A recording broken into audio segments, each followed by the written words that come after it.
Porteous, and you're watching NewsX World. Let's take a look at some of the top stories. Ukrainian President Volodymyr Zelensky says he expects a strong US reaction if Russian leader Vladimir Putin refuses a bilateral meeting. He notes it is unclear what territorial concessions Moscow might offer, adding that Budapest as a venue for future talks is challenging. Ukrainian officials say a Russian attack killed one person and injured at least 18, striking a US electronics manufacturer in Mukachevo. Authorities report 15 also hurt in a further missile strike that destroyed storage facilities as the region's governor confirmed the plant produced consumer electronics. The Israel Defense Forces says it has begun the first steps of its controversial military assault on Gaza City after calling up tens of thousands of reservists. This comes as the Netanyahu government considers a new ceasefire deal accepted by Hamas to pause nearly 2 years of war. Hamas has responded to the start of Israel's new attack on Gaza City, calling it a blatant disregard for efforts to broker a ceasefire and hostage release deal. Critics inside and outside Israel warn that the new offensive will endanger hostages, displace hundreds of thousands, and worsen an already dire humanitarian crisis.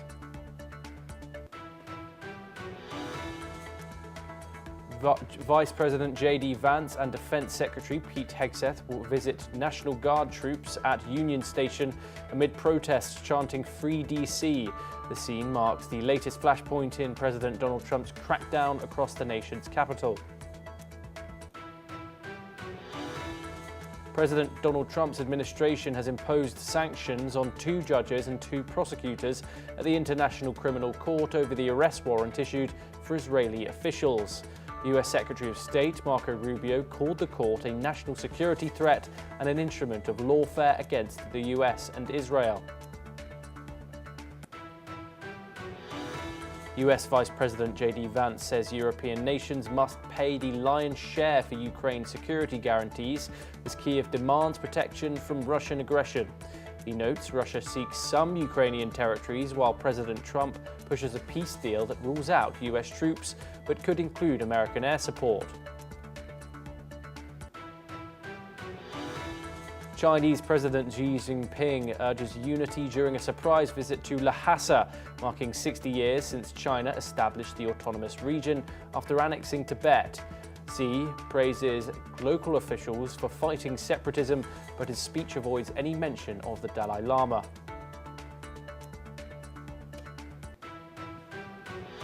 We start this hour in the Middle East, where Israeli airstrikes have hit a central Gaza City area of Deir al-Bala after the United Nations Secretary General Antonio Guterres urged an immediate ceasefire, a warning that Israel's push into Gaza City could lead to mass displacement and civilian casualties.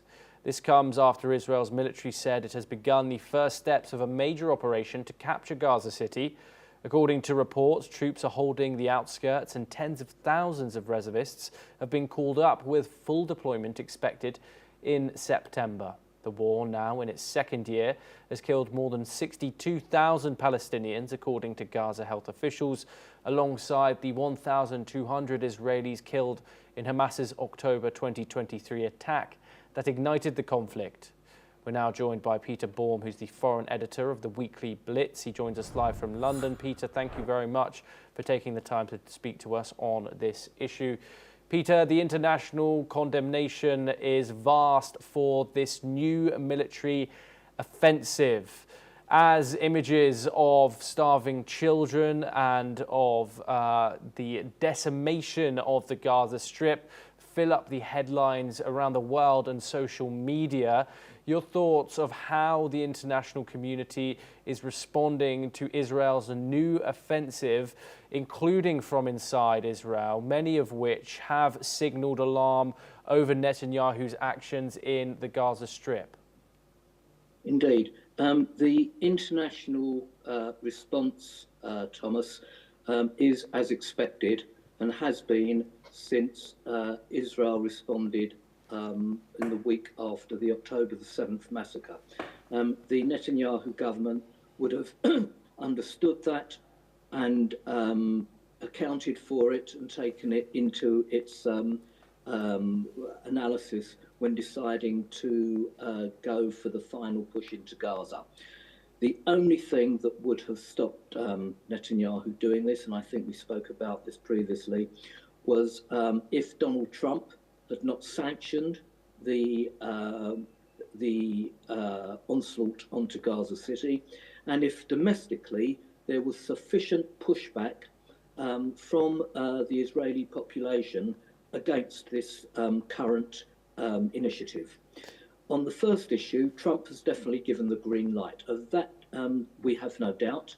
And on the second, I was rather surprised that there had not been more vociferous outpouring and demonstrations within Israel domestically in the last 24 hours as there had been on the weekend just gone. So although the onslaught on Gaza City is actually taking place, it is not a full-scale onslaught. The reservists have been called up, but are not yet in action.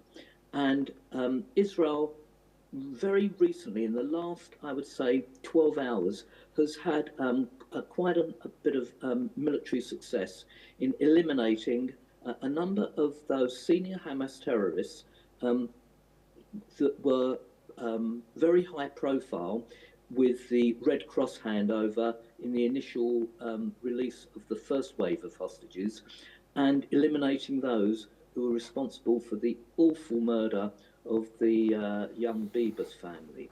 So Hamas themselves tried to fight back, but unfortunately for them, they failed miserably. They tried to capture a number of Israeli troops yesterday, but were beaten off. They came up through a tunnel, and Israel managed to eliminate most of them. So Hamas militarily has still got capabilities. Whilst all this is going on, running parallel with the Gaza initiative, the new Gaza onslaught, peace talks are still going on. And I'm sure that unless those peace talks actually fail, we will then see the full amount of the reservists going into Gaza. But whilst they are still going on between Egypt, Qatar, the Americans and the Israelis, and bear in mind the Europeans are completely out of the picture on this, then I think Netanyahu will hold back. But there's only a limited space of time. I would suggest less than 48 hours. Peter, of course, Hamas have accepted this deal, which would see a 60-day pause in fighting and release of half of the hostages that are still kept in the Gaza Strip. Critics of this onslaught say that it in fact endangers the hostages still kept in Gaza. How is it that Israel is still maintaining the view that hostages and the safe return of these hostages are Israel's priority going into these peace talks and going into this new offensive? Now this is the crux question, Thomas, of that there's no doubt. Netanyahu is playing a very dangerous balancing game here. In his opinion, and I guess in the opinion of his cabinet, he believes that Hamas are so weakened militarily, and we can see that they're not quite at that stage yet, but he believes that they are, and that the only thing in the Hamas armory, paradoxically, of keeping the hostages alive.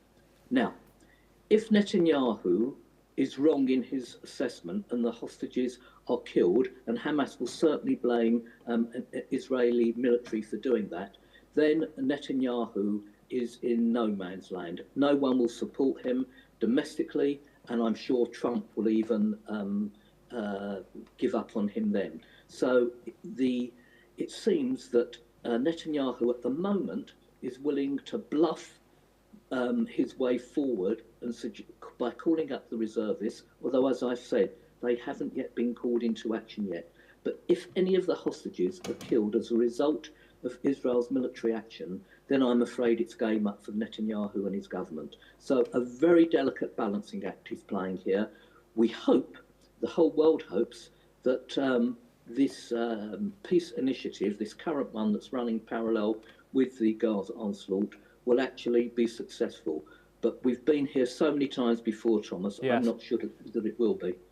Yes, Peter Baum, thank you very much. Always a pleasure to get your insight, as always. We now move over to the Indo-Pacific, where China has renewed its push for closer cooperation with Pakistan and Afghanistan following a trilateral foreign ministers meeting in Kabul.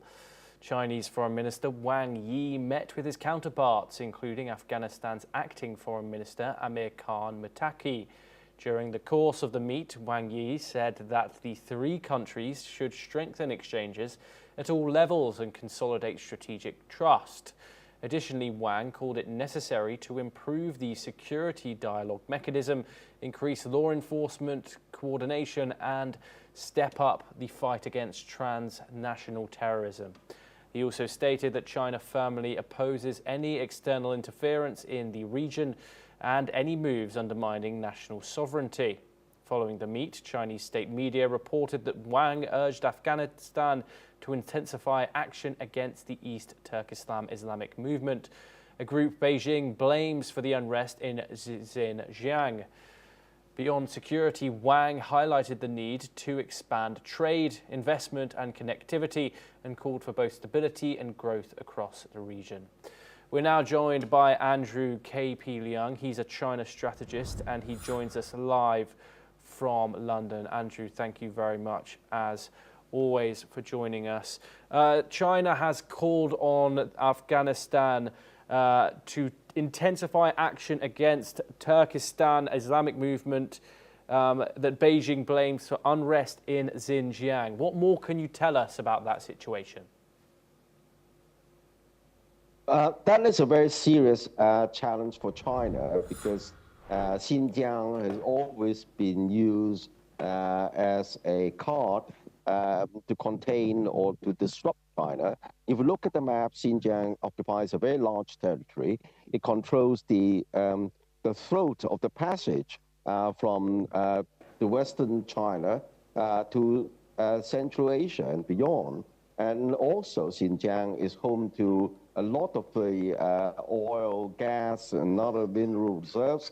And in terms of size of territory, it's almost 1/6 or even more of China's entire territory. And above all, the Xinjiang, the Muslims, they have been for a long, long time part of China, of course. If you go back to history, the Qing dynasty, the Ming dynasty, and the various dynasties have degrees of influence over that territory. But then in recent years, and because there is a separatist movement called the Eastern Turkestan, and then of course their compatriots, as it were, all rallying behind them, and then of course there was a separatist movement trying to separate Xinjiang from China. Of course, this is a huge red line for China, and hence that if this opportunity to form a closer relationship with Afghanistan and with the Muslim brothers in Pakistan, which after all is a very close ally with China, is really part of the same dynamics, the same chessboard. But let's be clear, China's relationship, close relationship with Pakistan, for example, in the same way that the United States are forming a closer relationship with Pakistan, and China has to recalibrate and also to steer very carefully its relationship with India, for example, because Pakistan is regarded as a deadly enemy for India, and particularly in the light of the recent visit of Foreign Minister Wang Yi to India, and the forthcoming visit of Prime Minister Modi to China. So Beijing has got to walk a very tight loop, a very tight rope over this. Andrew, of course, China preaches peace internationally. However, its meeting with the Taliban can be criticised. Is there danger here that it gives the Taliban government some credibility in going into these talks? Well, the Taliban is, of course, extremely important. Bearing in mind, let's hark back to what happened in Afghanistan. So the war on terror and also the Afghan war ended in a fiasco for the United States, and also playing to the hands of the Taliban, whereas now the whole Afghanistan is under their control. And of course, Afghanistan is also a very important passage country for China's Belt and Road Initiative. You look at the map, again, it really connects a connecting point, connecting nation, as it were, between China's western province through Xinjiang and also Tibet and to Central Asia, and from Central Asia to Central Asia, and so on.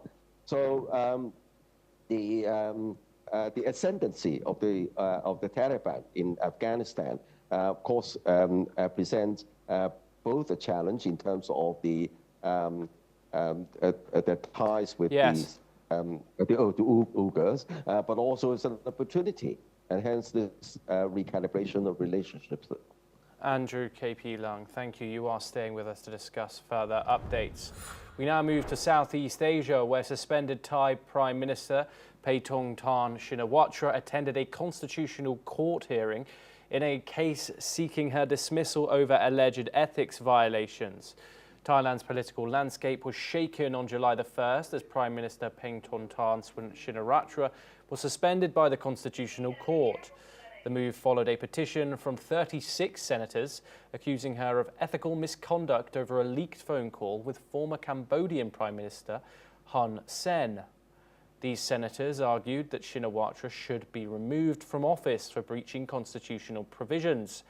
Shinawatra's predecessor, Shrestha Thaksin, was dismissed by the same court a year ago, and if she suffers the same fate or resigns, Parliament must choose a new premier from a shrinking list of candidates before the election. Let's listen in to what former Thai senator has to say on the issue.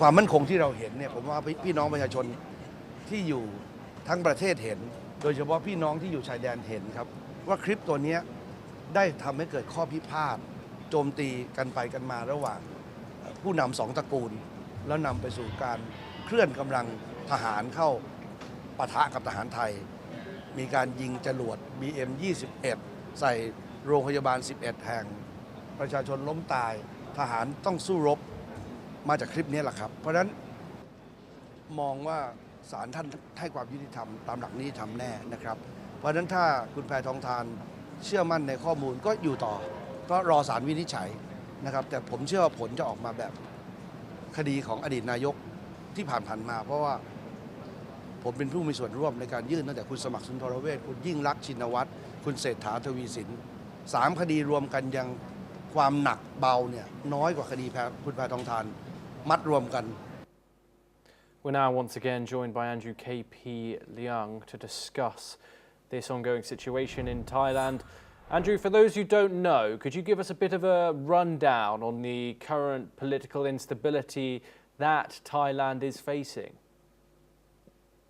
Well, Thailand, if you look at this recent history, is been a tussle between two different very powerful families. The ex-Thailand government was in the hands of the Thaksin family, which was ousted, and he fled.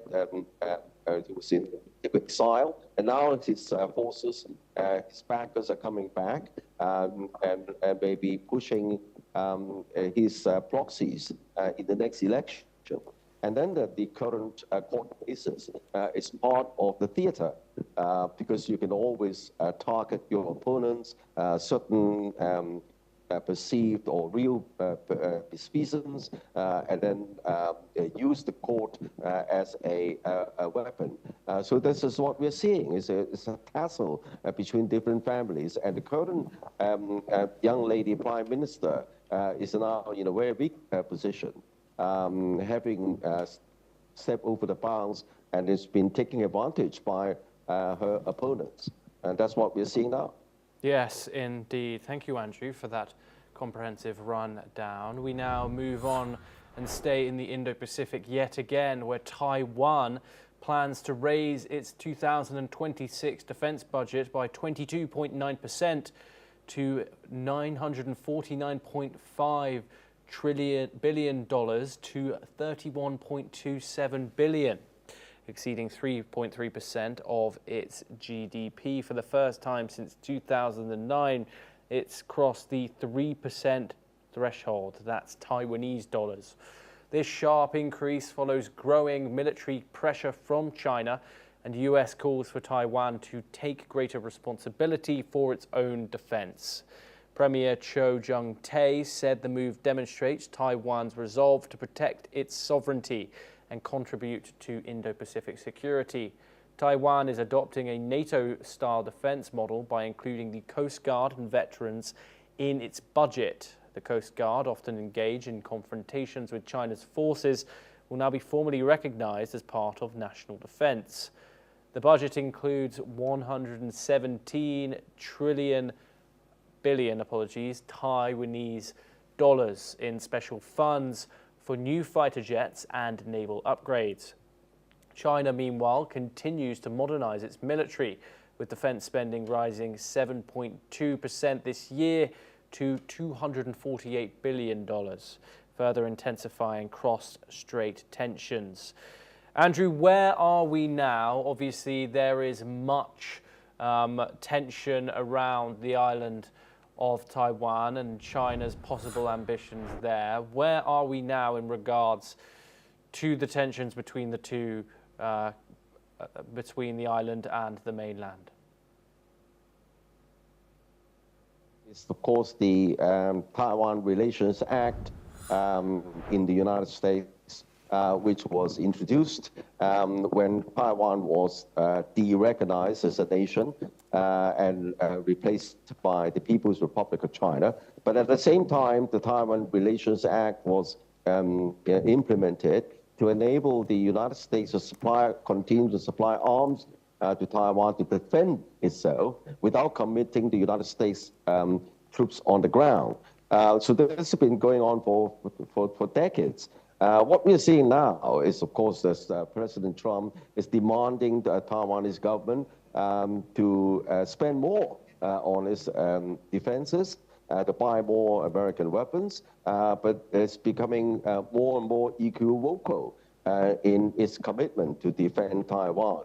And because Taiwan is thousands of miles away from the American mainland, and what Trump wants is to recalibrate his relationship with Beijing on the one time, at the same time containing China and trying to extract financial benefits from the relationship, but on the other hand, again, defending Americans' military and other interests in the Asia Pacific.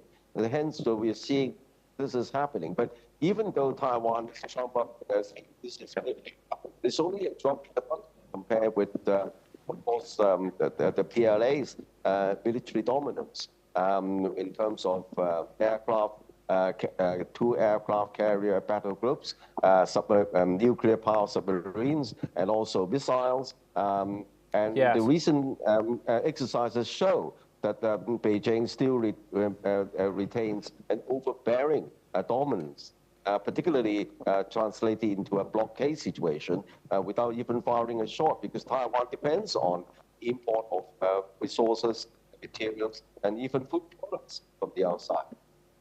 Yes, thank you very much, Andrew, for joining us here on the programme.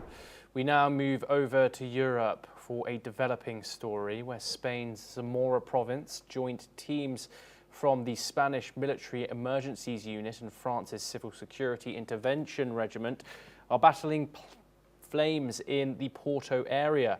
Strong winds continue to challenge firefighting efforts in Spain, where wildfires have scorched a record amount of land despite cooler temperatures. Meanwhile, across the border in Portugal, the devastation is also mounting. Jose Atunes, whose once thriving garage is now a major cluster of burnt-out chassis, called the wildfire unbelievable. Portugal's wildfires have claimed 3 lives this week and destroyed over 261,000 hectares so far this year, nearly double the area lost in 2024, according to the European fire data. Let's listen in to what he had to say. Foi ganhado a pulso e não vou baixar. É inacreditável, nunca me passou pela cabeça isto. Hoje digo, eu vinha para aqui, tinha isto tão jeitozinho com tanta máquina. Eu preferia, se precisasse de uma chave, eu prefiro emprestar do que pedir. Entretanto, de um momento para o outro, cria-se aqui muito vento, um vento enorme, um vendaval terrível, e via chamas ali a 100 metros, tinham para aí 5, 6 metros de altura. Desses 5, 6 metros de altura, foi quando aí nesse momento estava muito próximo e a minha esposa começou a gritar e ela, vamos embora, e eu, já vamos, deixa tirar mais umas coisas. E então aí a minha mulher gritou, olha os teus filhos, e eu, então vamos. We're now joined by Desmond Majekondomi. He's an environmentalist and he joins us live from Lagos in Nigeria. Thank you very much, Desmond, for joining us here. Why are we seeing this from Europe in particular? Across the Mediterranean, heat waves strike and fires start. Why is this escalating in the way that it is? Yes, it is escalating simply because we are escalating the pollution. It's as basic and as fundamental as that. And on top of that, so many areas of the world are deforesting. I'll give kudos a little bit to Germany and a couple of other countries in Europe who are still preserving their forests, but all over the world, massive amounts of deforestation. And this escalation of the heat-trapping gas, carbon dioxide, is one of the major things that the forests can do. But very relevant to the report that you just gave out was that they are saying that the fires this year are almost double what they were last year. And this is a fairly naturally cool year because, you know, the Earth goes through La Nina and El Nino, and this is the cooler cycle. In the next year or two, we're going to go back into the warmer cycle, El Nino, and believe you me, we haven't reduced the pollution in any way whatsoever, despite in 2015 all coming together and saying, yes, we shall reduce the CO2 pollution. We signed treaties, the heads of states of 90%, in fact, 95% of the governments in the world in 2015 agreed to reduce, and by 2024, the CO2 pollution had never, ever been so high in the history of mankind on this earth, and there was ways of measuring it.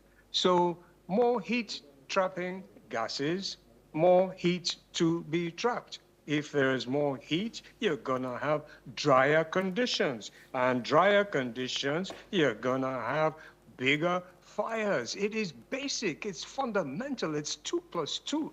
You see, the challenge is, we might have to sacrifice a little bit of the profit. And if you're going to put profit over people, over the planet, then this is exactly the kind of disaster you're going to get. It's like nature telling humanity, hey, you know, put yourselves first, and then put me in the equation, and then make some money and enjoy yourselves. So it is really, really unfortunate. Luckily, there's still time to address this. And I do believe we'll learn the lesson of Spain, who is the Prime Minister of Spain, the head of the government there, is trying to declare a state of emergency to tackle climate change. This is what every nation should be doing now.